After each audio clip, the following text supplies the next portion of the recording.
Welcome to Chillin' 101. We hope this video helps. You start by picking a quiet space and connecting a good mic. This prevents noise and keeps levels consistent. In Premiere Pro, open your sequence and confirm its sample rate. 48K HZ is standard for video.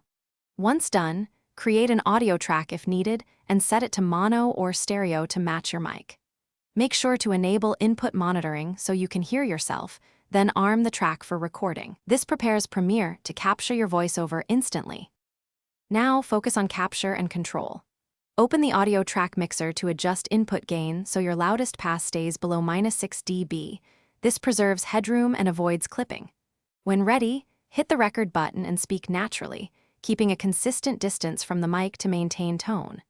If you stumble, use punch-in and punch-out to re-record small sections rather than the whole take. Also watch the waveform and meters as you go. They tell you if levels or clipping need fixing. Once recorded, you clean and finalize the audio. Trim leading and trailing silences, then apply denoise or reverb subtly to preserve voice naturalness. Normalize your clip to around -3 dB for consistent loudness, and use a gentle EQ cut in the 200 to 400 Hz band to reduce muddiness.